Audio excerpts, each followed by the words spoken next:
तो यहाँ भगवान ब्रजेंद्र नंद नंदन गोकुल में आए हैं। गोकुल में बड़ा आनंद है।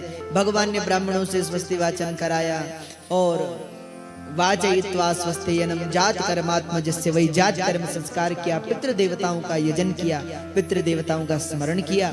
इसके पश्चात धीरे धीरे समय बीता। यहाँ सारे ब्रजवासी भगवान को बधाई देने के लिए आते हैं। नंद बाबा ने शुभ अवसर जान करके सब ग्वाल बालों से कहा, बोले ग्वाल बालों अब हमें जरा मथुरा जाना है कंस को कर देने के लिए, इसलिए तुम गोकुल की रक्षा करना। तो गोपान गोकुल रक्षायाम निरूप्य मथुराम गतः, गोकुल की रक्षा का भार ग्वाल बालों पर सौंप करके बाबा नंद मथुरा की ओर चल पड़े। अब जो मथुरा पहुंचे कंस को कर दिया, वसुदेव जी से मिले और वसुदेव जी से मिले तो वसुदेव जी से प्रार्थना की। वसुदेव जी ने कहा, नंद बाबा हमें कुछ ऐसा लग रहा है कि गोकुल में कोई संकट आने वाला है, आप जल्दी से जल्दी गोकुल पहुंचिए।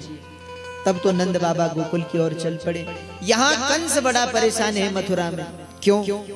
बोले इतनी व्यवस्था की, कारागार में रखा, इतने सैनिक लगाए, बड़े बड़े ताले लगाए, परंतु वो कहाँ चला गया? अरे देवताओं ने भी हमसे झूठ कह दिया, असत्य भाषण किया, बोले देवकी के गर्भ से होगा, परंतु महामाया ने कहा वो तो कहीं और जन्म ले चुका है। तब तो सारे असुरों को बुला लिया। सब असुरों में से किसी तृणावर्त ने कहा हम जाएंगे, सकटासुर ने कहा हम जाएंगे, सब असुर कहने लगे। परंतु सबसे अंत में पूतना ने कहा, बोले भैया हम जाएंगे और आपके काल को मार डालेंगे। नंद बाबा ने कहा, भाई तो यहाँ कंस ने कहा, बोले तुम पहचानोगी कैसे? तो पूतना ने कहा, बोले भैया आप चिंता क्यों करते हैं, महामाया ने कहा है, भगवती ने कहा है, बोले तुम्हारा काल आज जन्म ले चुका है। यानी उस दिन अष्टमी तिथि थी, तो अष्टमी को बालक ने जन्म लिया है। तो अष्टमी को अगर जन्म हुआ तो आज चतुर्दशी है, यानी वो बालक आज 6 दिन का होगा। तो 6 दिन के जितने भी गोकुल में ब्रजमंडल में बालक हैं उन सबको हम मार डालेंगे, ऐसा पूतना ने कहा। तो कंस ने कहा, बोले मारोगी कैसे? तो पूतना ने कहा, हम सुंदर वेश बनाकर जाएंगे और विष पिलाकर सब बालकों को मार डालेंगे। कंस को ये युक्ति अच्छी लगी। तब पूतना मथुरा से सब बालकों को मारने के लिए चली ब्रजमंडल की ओर। सुंदर रूप बना लिया, जहां न तहां एक ही चर्चा सुनी, बोले नंद जी का लाला बड़ा सुंदर है।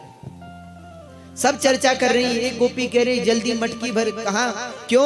बोले हमें जाना है। कहा? बोले नंद बाबा के यहाँ, वहां बाबा को बधाई दे, लाला के दर्शन करें। एक गोपी ने कहा, बहन तू कल ही तो गई थी। तो सखी ने कहा, रे वहां नंद जी का जो लाला है बड़ा सुंदर है, उसको देखकर मन ही नहीं भरता, इसलिए आज फिर जाएंगे। पूतना ने जहां न तहां कृष्ण की ही चर्चा सुनी, इसलिए पूतना ने सोचा कि कहीं और क्यों, पहले वहीं चले। परंतु पूतना जिसे आरंभ समझ रही है वही पूतना का अंत है। पूतना गोकुल में आई सुंदर रूप धारण करके माँ यशोदा को नमस्कार किया, दीदी प्रणाम। माँ ने देखा पूतना को कि ये कौन है, परंतु कुछ सोच करके सोचा कि पहचाना तो नहीं, पर अगर मना करूंगी तो नाराज हो जाएगी। इसलिए माँ ने कहा, बोले हाँ हाँ बहन आओ बैठो, कैसे आना हुआ?